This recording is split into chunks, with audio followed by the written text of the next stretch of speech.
Next ratio है trade payables turnover ratio. Time waste करके क्या फायदा। टर्नओवर रेशियोज कर रहे थे, हमने एक करा इन्वेंट्री टर्नओवर रेशियो, उसको स्टॉक टर्नओवर रेशियो भी बोलते हैं।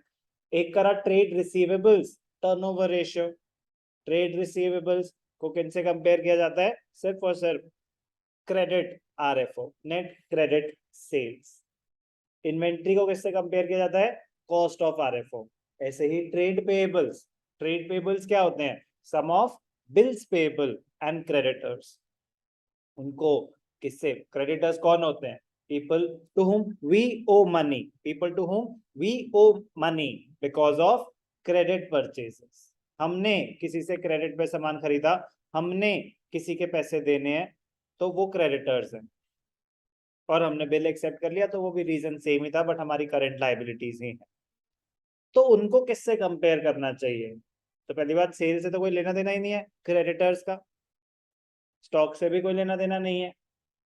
स्टॉक से तो हो सकता है सर उनसे हमने सामान खरीदा, कह रहे फिर वो परचेजेस होंगे ना। स्टॉक तो वो होता है जो सामान खरीदा और बच गया, तो खरीदा तो उनसे कहीं ज्यादा होगा, तो उनको तो परचेजेस से कंपेयर करना चाहिए। तो बट टोटल परचेजेस से या सिर्फ क्रेडिट परचेजेस से? कह रहे जो कैश परचेजेस हैं they will not lead to creation of creditors और बिल्स पेबल, वो तो ऑन द स्पॉट पेमेंट हो गई होगी। तो creditors should be compared only and only with credit purchases. Total purchases cash plus credit. Total purchases में से cash purchases minus कर दो और परचेजेस रिटर्न माइनस कर दो, तो आ जाता है नेट क्रेडिट परचेजेस। तो टोटल परचेजेस में से कैश परचेजेस भी माइनस होंगी, परचेज रिटर्न भी माइनस होंगी। सर उसमें ऐसी बात उसमें भी हुई थी, ट्रेड रिसीवर्स में भी यही था। उसमें तो हम आरएफओ ले रहे थे ना, तो आरएफओ तो होता ही नेट सेल्स है, तो उसमें से हम बस कैश सेल्स माइनस कर रहे थे। अगर आपको टोटल सेल्स गिवन है तो उसमें से कैश सेल्स और सेल्स रिटर्न माइनस होंगी। RFO is net sales not sales, तो उसमें रिटर्न्स कुछ मेंशन नहीं है तो ऑलरेडी डिडक्टेड होती है। अगर ग्रॉस वैल्यू दे रखी है, टोटल वैल्यू दे रखी है, तो रिटर्न्स आपको माइनस करनी ही पड़ेगी। Coming back to trade payables turnover ratio, तो रेशियो क्या है? नेट क्रेडिट परचेजेस, लॉजिक समझ आ गया, divided by average trade payables. Average trade payables, opening trade payables plus closing trade payables divided by 2। Trade payables is the sum of creditors and bills payable. तो opening creditors plus opening bills payable plus closing creditors plus closing bills payable divided by 2। अगर एक ही value given होगी कि trade payables were this much, creditors were this much, bills payable were this much, एक ही value दे रखी है। Sir दो है ना, क्रेडिटर्स की और बिल्स पेबल। दे भाई क्रेडिटर्स की एक ही वैल्यू है, ओपनिंग क्लोजिंग अलग अलग नहीं है। बिल्स पेबल की एक ही वैल्यू है, ओपनिंग क्लोजिंग अलग नहीं है, तो वही एवरेज मान ली जाएगी, वही एवरेज मान ली जाएगी। तो creditors plus bills payable trade payables आ जाएंगे, वही एवरेज ट्रेड पेबल्स हो जाएंगे अगर एक ही वैल्यू गिवन है तो। अभी तक कोई doubt? Trade payables means amount payable for purchase of goods और services taken by the enterprise in the not ordinary course of business. Ordinary course of business मतलब जिस चीज में आप डील करते हैं, वो सामान आपने क्रेडिट पे खरीदा, आपने मशीन खरीदी क्रेडिट पे, वो ट्रेड पेबल्स में नहीं आता। ऑर्डिनरी कोर्स ऑफ बिजनेस मतलब मेरी day to day activities. It includes creditors and bills payable.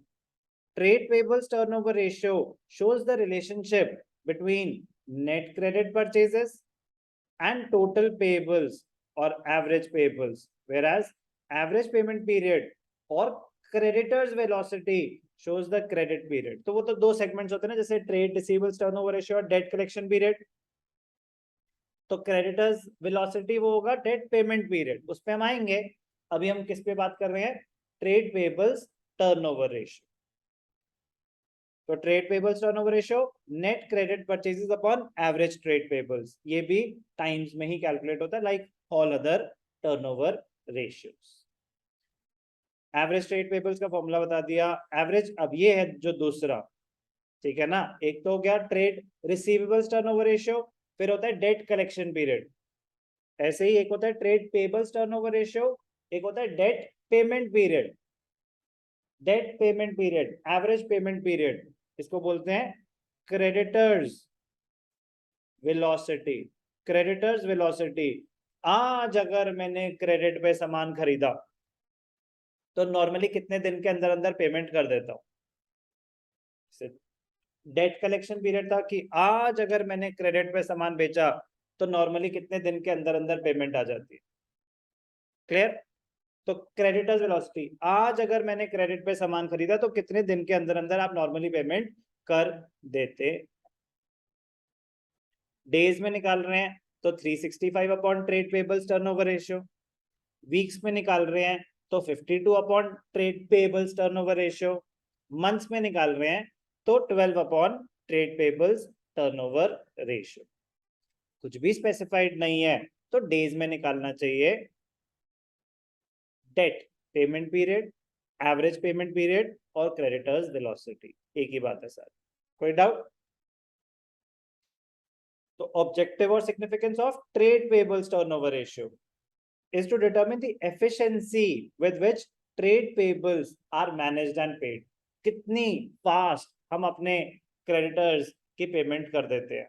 ज्यादा फास्ट कर रहे हैं तो दो रीजन हो सकते हैं, एक कि हमारी फाइनेंशियल पोजीशन बहुत स्ट्रांग है, दूसरा हमें ज्यादा क्रेडिट ही नहीं मिल रहा, हमें ज्यादा टाइम का क्रेडिट ही नहीं मिल रहा। ये भी तो हो सकता है ना, फिर उसने अलाउ ही करा था 15 दिन के अंदर पेमेंट करना, तो इसलिए मैं कर देता हूँ।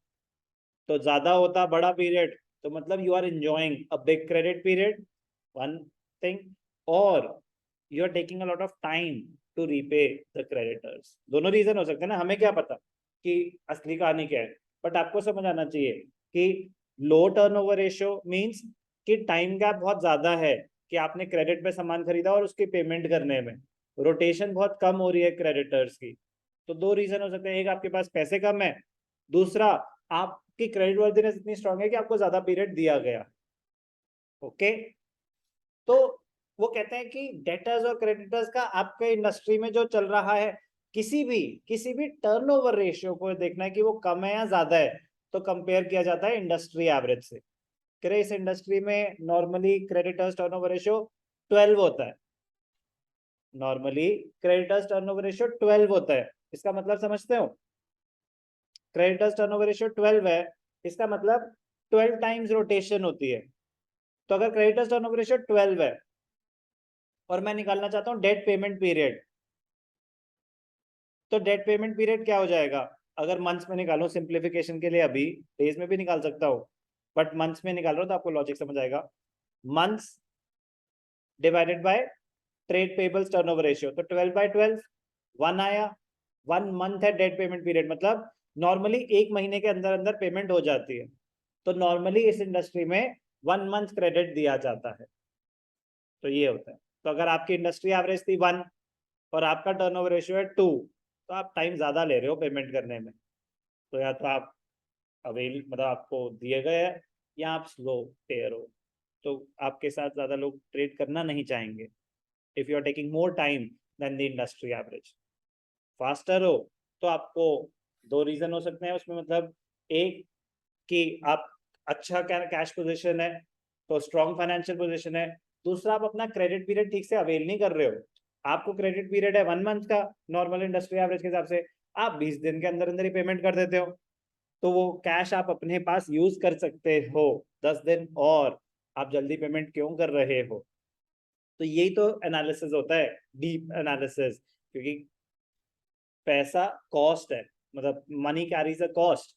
तो यही वो देखना चाहते हैं टर्नओवर रेशियो के थ्रू कि जो आप रिसोर्सेज को, जो आपकी यूजेज है वो वाइज है कि नहीं है, वो बेस्ट पॉसिबल यूजेज है कि नहीं है, क्या आपने इन्वेंट्री में पैसा ब्लॉक करके तो नहीं रखा हुआ, या बहुत बहुत फास्ट ओवर ट्रेडिंग तो नहीं कर रहे, कुछ भी हो सकता है। बट मैं कह रहा हूँ कि वो एक्चुअल पर्पस इस चैप्टर का वही है आपको सिखाना, बट स्कूल लेवल में हम क्वेश्चन ही सॉल्व करते रह जाते हैं। बट रियल लाइफ में जो आप एनालिसिस कर रहे होगे वो यही कर रहे होगे कि इसका पर्पस क्या है। तो आपके सामने रेशियो पड़े होंगे, रेशियो तो यार कैलकुलेटर्स कर रहे होंगे, रेशियो के तो फॉर्मूले बने होंगे, शीट्स बनी होंगी, आपको सिर्फ वैल्यू पुट करनी होगी, रेशियो तो आपके सामने आ जाएगा लाइफ में। रियल लाइफ में अभी आप कैलकुलेट कर रहे हो, रियल लाइफ में हर चीज के सॉफ्टवेयर होते हैं, हर चीज आपके सामने कैलकुलेट करके कंप्यूटर तो दे देगा, फिर आएगा एनालिसिस, उसमें ह्यूमंस अभी भी बीट करते हैं एआई को, ठीक है ना। तो उसी वही है, मतलब तो अगर आप एनालिसिस कर पाओ तो आपकी एग्जिस्टेंस रहेगी, अदरवाइज ये सब जो बुक कीपिंग और जो मैनुअल वर्क है ये तो एग्जिस्ट भी नहीं करेगा कुछ टाइम के बाद, बिल्कुल भी नहीं करेगा, मतलब मैक्सिमम 10 years बिल्कुल सिनेरियो चेंज हो चुका होगा। 10 years तो नथिंग, ठीक है ना, 10 years तो कुछ भी नहीं है, but still the speed with which we are moving. तो इसलिए बार बार बोलता हूँ focus on what does it indicate, objective and significance क्या है, क्योंकि ये चीज कभी नहीं जाने वाली, ये चीज कभी नहीं जाने वाली, एनालिसिस पोर्शन। तो सॉफ्टवेयर हमें चीज कैलकुलेट करके तो दे देंगे, कहीं ना कहीं दिमाग लगेगा उसका, क्योंकि वो तो डिसीजन मेकिंग प्रोसेस है ना, वो तो सबका अलग अलग हो सकता है, वो भी कंप्यूटर्स कर पाएंगे, लेकिन उसमें फिर भी ह्यूमंस पे ज्यादा रिलाई किया जाएगा डिसीजन मेकिंग के लिए। तो एनालिसिस क्लियर होना चाहिए। ओके, तो trade payables turnover ratio objective, a high turnover ratio और अ शॉर्टर पेमेंट पीरियड। तो हाई टर्नओवर रेशियो मतलब रोटेशन स्पीड बहुत हाई है, तो रोटेशन स्पीड का मतलब क्या है, you are getting a shorter payment period, willingly और अनविलिंगली वो हमें क्वेश्चन देख के थोड़ी ना पता चल सकता है। shows less credit period being available और early payments being made, तो दोनों रीजन हो सकते हैं ना, कि आप जल्दी जल्दी पेमेंट कर रहे हो या आपको क्रेडिट पीरियड ही ज्यादा नहीं दिया जा रहा। A high ratio also indicates that the enterprise is not availing full credit period, कि आप जल्दी पैसे दे रहे हो, क्रेडिट पीरियड ठीक से अवेल नहीं कर रहे। A low ratio on the other hand indicates longer period, which indicates that creditors are not paid in time or increased credit period, which may act negatively on our credit worthiness if they are not willingly giving us so much credit period। कि वो तो कह रहे हैं जल्दी payment करो जल्दी payment करो, हम कह रहे हैं कर देंगे, कोई जल्दी नहीं है, तो हम ज्यादा क्रेडिट पीरियड ले रहे हैं, ज्यादा टाइम लगा रहे हैं पेमेंट करने में, फिर सही नहीं है। हमें अलाउड था 3 महीने, हम ले रहे हैं 3 महीने, तो कोई दिक्कत नहीं है। हमें अलाउड था 1 महीना और हम लगा रहे हैं 3 3 महीने, तो प्रॉब्लम है। 3 महीने लगा रहे हो मतलब आपका टर्नओवर रेशियो 4 है, तो सिर्फ 4 बार रोटेशन हो रही है पूरे साल में, तो बहुत स्लो है। अगर स्लो फास्ट कुछ नहीं होता, मैं कह रहा हूँ as compare to industry average पता चलेगा कि आपका टर्नओवर रेशियो हाई है या लो है। Higher the better normally, but again it depends on the industry average. क्या करा हमने, ये ट्रेड पेबल्स टर्नओवर रेशियो।